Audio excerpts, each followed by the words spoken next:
This is the Three Things with your host, Gene Church.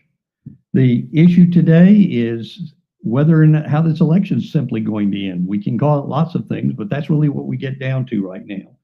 Once again, we're going to start looking at the map and try to understand what's going along psychologically with us as we try to figure out where this whole process is going and whether or not, as the press would have you believe, Joe Biden's already got all of this wrapped up. Now, how are they getting us to believe that that's the case?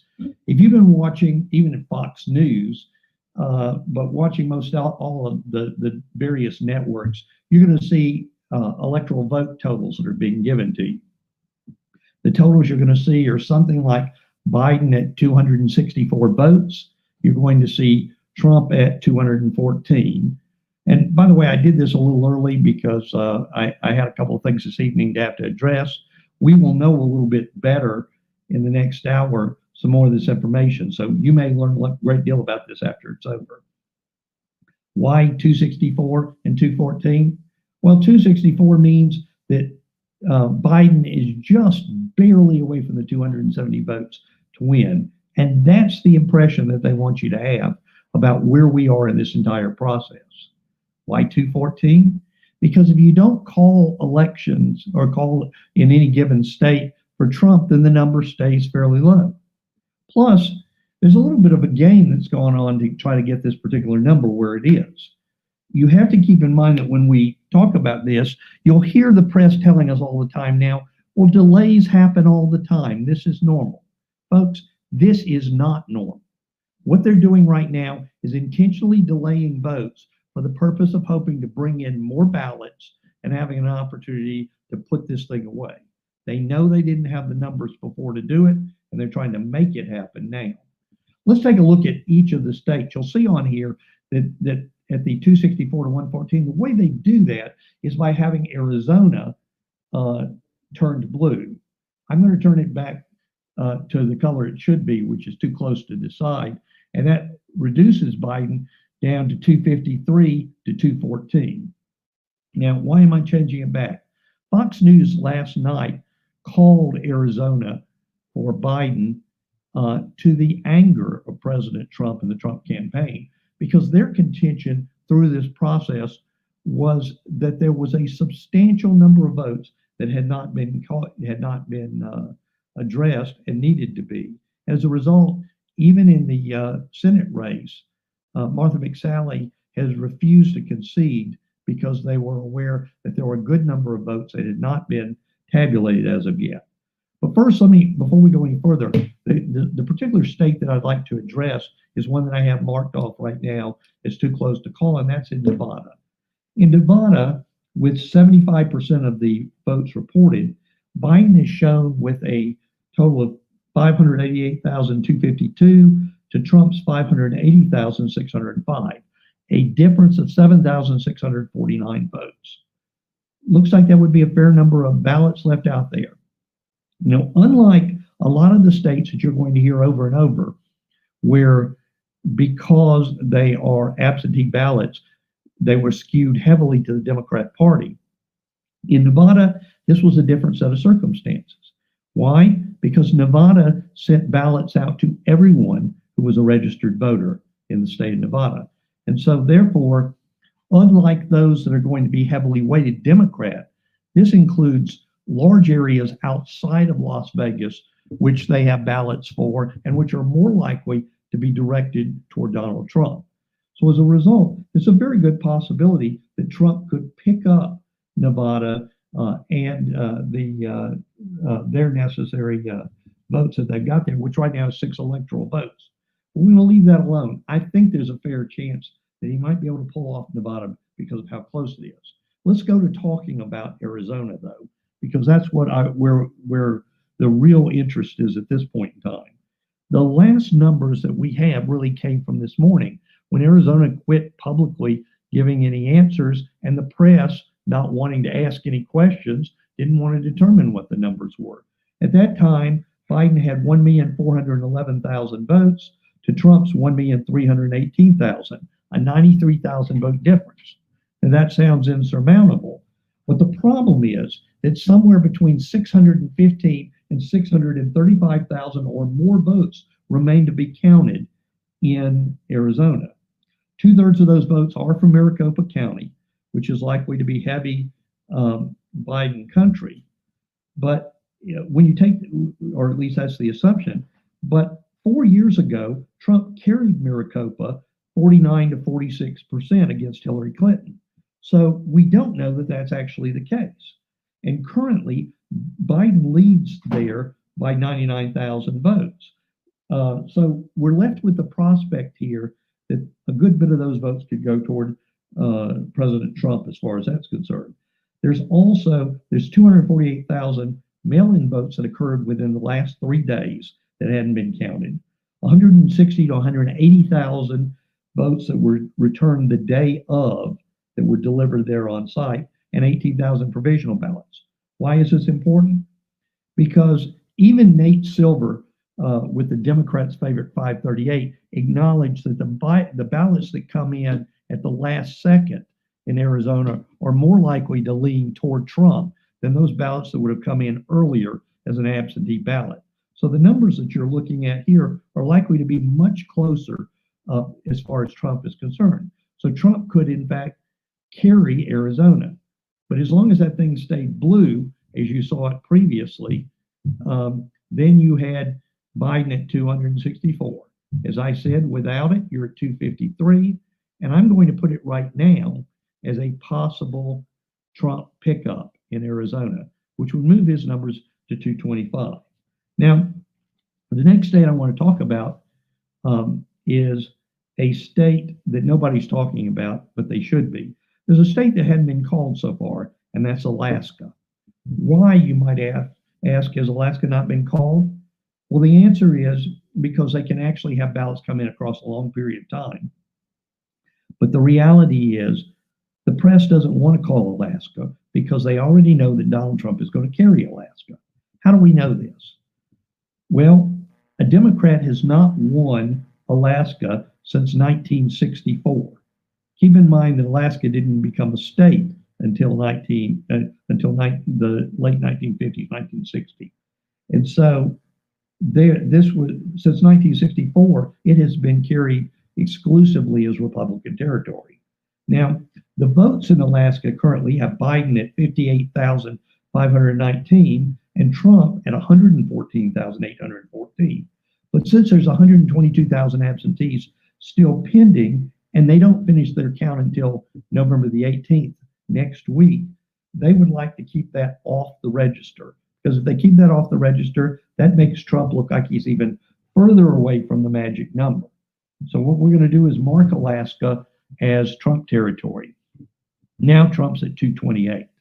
Now let's go to Georgia. Georgia, quite frankly, has been a close race, and it's going to be. The numbers continue to draw up. The last numbers that I have seen are showing already with anywhere, depending on who you believe, from 97 to 99% of the vote counted, with Biden at about 2,357,000, 358,000, and Trump at 2,415,000. So you're talking about a difference of around 55,000 in Trump's favor. There are guesses that there might be 163,000 absentees left, that they go heavily toward Biden. As a result, he might be able to pull this out. I think it's highly unlikely he's going to be able to pull out the differential in Georgia. I think we're looking at Trump being able to carry Georgia, and we may have a better answer about that a little bit later this evening. North Carolina, 94% of the vote is in North Carolina. Trump leads 2,732,000 to Biden's 655,000, a difference of 76,000.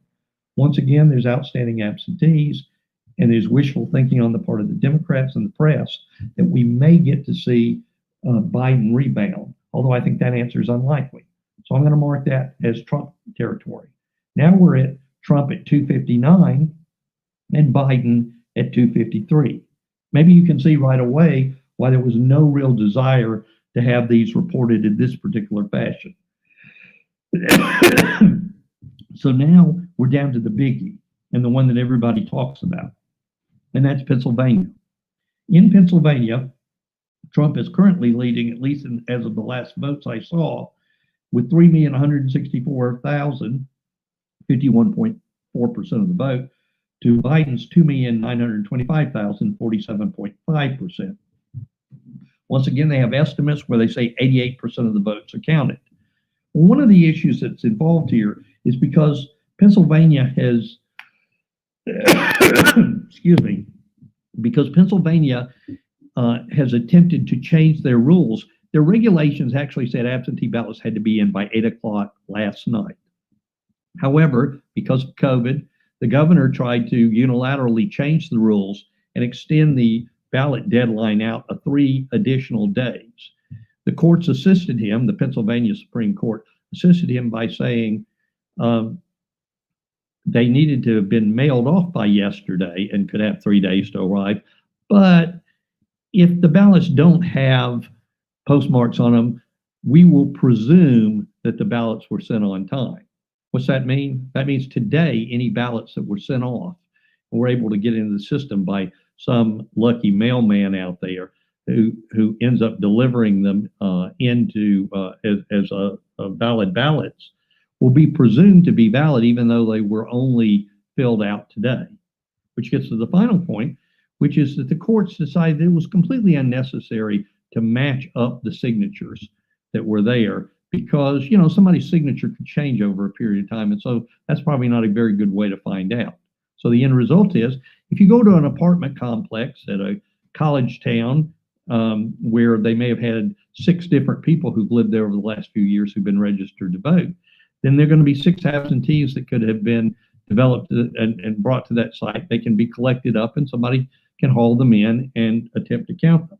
The good news is Pennsylvania has segregated those ballots, and so they're going to be subject to a fight that will be going on in court. So when Trump talks about not counting ballots, that's what he's talking about, is these extra ballots that they're talking about at this time. Trump has already declared that the math is such that he wins Pennsylvania. It's still too close to call, even though the numbers right now have Trump up by 259,000. I think that's going to be good enough to make my point. That moves Donald Trump to 279 electoral votes and a win if he carries Arizona. Now, he can carry either Arizona or Nevada, as I said, where he is only trailing by 7,400 votes. If he carries either one of those locations, you're looking at the prospect of him winning this particular election.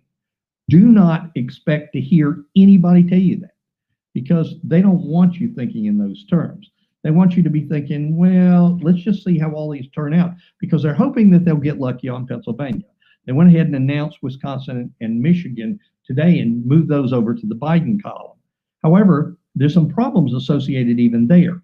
This evening, news showed that they were continuing to count votes in Michigan, but they had blocked out the windows so that no one could see them counting the ballots that they were counting an absentee.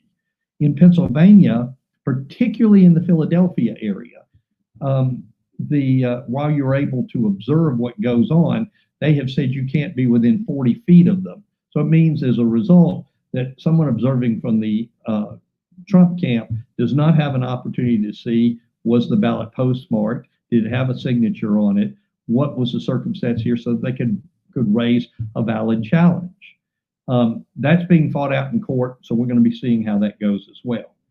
The point I'm trying to tell you right now is that if we take Arizona off right now, what are we looking at? We're looking at a total of 268 votes for Trump. And you would be looking at a prospect, if Biden were to win both of those states, of Biden having 270 votes. Now, and that ultimately is one of the places that you may be looking at as far as a result. Expect there to be challenges filed in Nevada, filed in Arizona, to make certain that those states get challenged. Because the reality is, if either of those states get challenged or held up in court past December the 10th, this race could end up going to the House of Representatives.